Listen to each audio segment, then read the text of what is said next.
L'audience solennelle pour les premiers conseillers du tribunal des prud'hommes a eu lieu ce matin. Un moment très important pour tous ceux qui, depuis plusieurs années, se forment pour devenir les juges de demain. Une journée très historique parce que nous avons enfin bouclé la première partie de ce conseil de prud'hommes, ce qui veut dire qu'on a eu la prestation des serments dans un premier temps, puis on a eu l'assemblée générale qui a eu lieu le 20 janvier dernier. Et aujourd'hui, nous avons eu l'audience solennelle, la pierre blanche qui pose enfin le conseil de prud'hommes de Mayotte et qui va nous permettre d'exercer les différentes fonctions pour lesquelles nous avons prêté serment. La formation n'est pas terminée malgré le serment, puisque chaque conseiller va pouvoir aller une semaine en métropole dans un conseil de prud'hommes pour parfaire sa formation. Pour Dominique Ledémé, qui œuvre depuis 5 ans sur l'application du Code du travail, c'est le point final d'un chantier titanesque de transposition.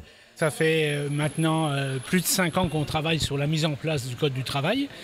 Et l'installation du Conseil des prud'hommes, c'est la dernière étape de la mise en place du Code du travail à Mayotte. Donc, en confiant aux Mahoraises et aux Mahorais qui ont accepté d'être conseillers la responsabilité de l'application, puisque c'est eux qui vont être amenés à juger les contentieux qu'il y a entre un employeur et un salarié lorsqu'il y a un contentieux né du contrat de travail. Donc, c'est la fin d'une étape. Dans les faits, cette étape est loin d'être la dernière. Ce tribunal va en effet permettre de franchir un pas en avant vers le respect du droit commun, qui fait encore défaut dans certaines entreprises. On avait déjà des décisions de qualité, on espère qu'elles seront encore de meilleure qualité. En tout cas, un regard, déjà le dispositif légal est encore plus proche de ce qu'on a en métropole. Donc le Code du travail s'applique déjà, mais il y a quand même des pans entiers, des pans qui ne sont pas applicables, notamment le droit conventionnel. Il n'y a pas énormément de conventions à Mayotte, il n'y en a que quelques-unes. Et c'est des vrais débats devant les juges. Donc ça va d'avoir le Conseil des prud'hommes, d'avoir l'application du Code du travail en plein effet entier. Mais ça peut-être, ça va mieux affirmer les rapports dans le monde du travail et forcément apaiser les relations. Apaiser les tensions dans le monde du travail, une gageure pour certains, un objectif pour d'autres. À noter que l'ensemble des nouveaux conseillers a été mis à l'honneur dans l'après-midi avec une journée de la prud'homie qui s'est tenue au lycée des Lumières. À quoi ressemblera la justice à Mayotte dans 10 ans? C'est la question que nous avons posée au président du tribunal, Laurent Benkemoun. Face à l'augmentation de la délinquance, la réponse est claire, les moyens devront être démultipliés et cela passe par la création d'une cité judiciaire. Pour ce qui est des moyens matériels, il est très sérieusement envisagé la construction d'un nouveau palais, un peu plus central, plus près du centre-ville de Mamoudzou. Voilà. Donc un déménagement d'ici quelques années. Déménagement, donc c'est pas forcément un deuxième palais alors? Non, ça sera c'est un nouveau palais. Un nouveau palais, oui, beaucoup plus grand, donc, forcément. Oui, on peut l'espérer, qu'il sortira de terre. Donc là, il ne s'agira pas d'acheter des bâtiments déjà construits, ou de louer comme c'est ici, puisqu'ici, nous sommes en location, il faut le savoir, ce qui peut paraître un peu étrange. Voilà, donc là, un palais fonctionnel aussi, c'est-à-dire qu'à la différence de celui-ci, un palais qui ait une vocation judiciaire. Qui soit construit pour rendre la justice. Cette cité judiciaire pourrait voir le jour dans 5 ou 6 ans. En attendant, les moyens humains sont extrêmement sous-dimensionnés par rapport aux réalités du territoire. Il y a, sur un plan théorique, 17 magistrats du siège, dont moi. Nous, en fait, nous ne sommes que 16. Il y a un sous-effectif de 1. Il y a 6 magistrats du parquet, un effectif théorique de 6, mais que 4 actuellement. Donc ça fait vraiment pas beaucoup. Il y a, j'essaie de ne pas dire de bêtises, il y a à peu près 70 personnels non magistrats. Ça va des fonctionnaires aux interprètes contractuels, il y a également des contractuels. Voilà. Donc c'est en gros une petite centaine de personnes. Et dans 5 ans, notre nouveau tribunal, ça sera combien de personnes? 120, 130, 150 150 peut-être pas, plutôt 120, 130 en effet, vous avez raison. Moi je suis quelqu'un de toujours très très prudent et je considère d'abord que un recrutement dans l'état actuel des choses serait catastrophique puisqu'on ne sait pas où loger les gens. S'il est difficile de recruter en raison du manque de place au palais de justice, l'île fait aussi face à un autre problème. Elle peine encore et toujours à attirer des professionnels de justice. Il y a ce qu'on appelle un problème d'attractivité. Oui. Voilà. Recruter, qu'il s'agisse de magistrats ou de fonctionnaires, c'est déjà pas pareil. Voilà. Oui. Par exemple, c'est-à-dire qu'il n'y a pas de magistrat mahorais. Il n'en existe pas même en métropole. Un jour, ça va changer. Hein, j'espère. Voilà. Oui. Un jour, bien sûr, vous avez j'en rencontre très très souvent. Il y a plein de brillants jeunes juristes mahorais qui deviennent avocats, qui deviennent juristes d'entreprise, qui font plein de choses très intéressantes. Il y en a quelques-uns qui très bientôt passeront le concours de la magistrature et le réussiront parce qu'il n'y a pas de raison qu'ils ne le réussissent pas.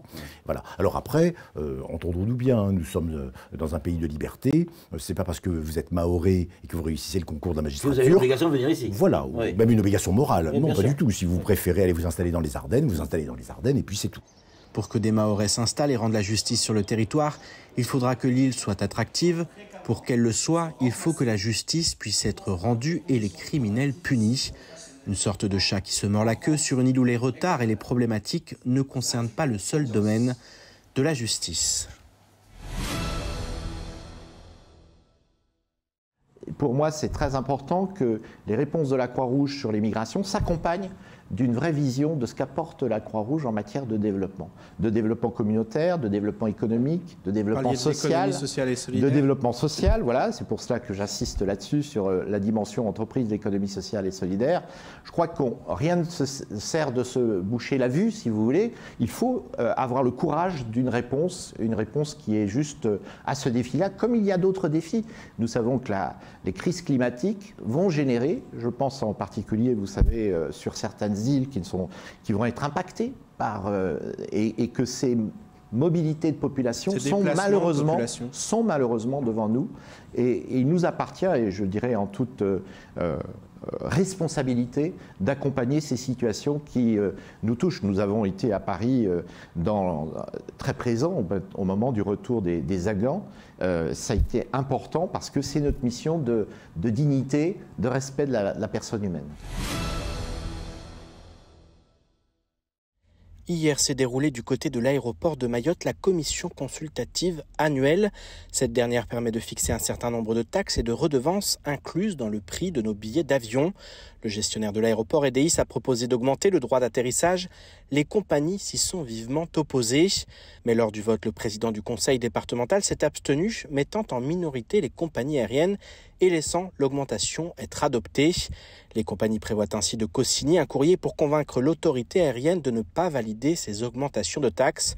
Sur les réseaux sociaux, le président Ousseni Benissa a pourtant souligné l'importance de ne pas répercuter l'augmentation des redevances aéroportuaires sur le prix des billets d'avion et par extension sur le porte-monnaie des Mahorais. Mercredi, 5 conducteurs de bus ont été sauvagement agressés à Kahani et Vaïbé par des individus cagoulés et armés qui avaient érigé des barrages en feu. Ils sont parvenus à pénétrer dans les véhicules et s'en sont pris aux chauffeurs qui ont été éjectés des bus et passés à tabac. L'un d'entre eux a même été aspergé d'essence et a réussi par miracle à s'enfuir. Hier matin, de nombreux conducteurs n'ont pas souhaité reprendre la route. Transdev, le gestionnaire du réseau de transport scolaire, assure que depuis le début de la rentrée scolaire, 1,5 autocars est caillassé chaque jour. De plus en plus de véhicules sont ainsi endommagés et immobilisés. Face à la situation, une suspension des transports scolaires est prévue ce samedi sur les lignes allant du village de Vaïbé jusqu'au village de Combani à destination du centre de l'île. La reprise totale sur l'ensemble des services de transport scolaire sera effective à partir de lundi aux horaires habituels. Lundi dernier, des agents du parc naturel marin de Mayotte qui conduisaient une mission scientifique ont découvert 2 grands filets de pêche posés au large de Sada, non immatriculés et sans surveillance. Les dispositifs permettant de piéger des poissons étaient étendus sur 70 mètres de long chacun dans une zone récifale par 20 mètres de fond. Comme aucun pêcheur ni aucune embarcation n'était visible dans le secteur, un inspecteur de l'environnement du parc a procédé à sa récupération. Lors de la remontée du filet, les équipes ont pu observer du corail piégé dans ses mailles.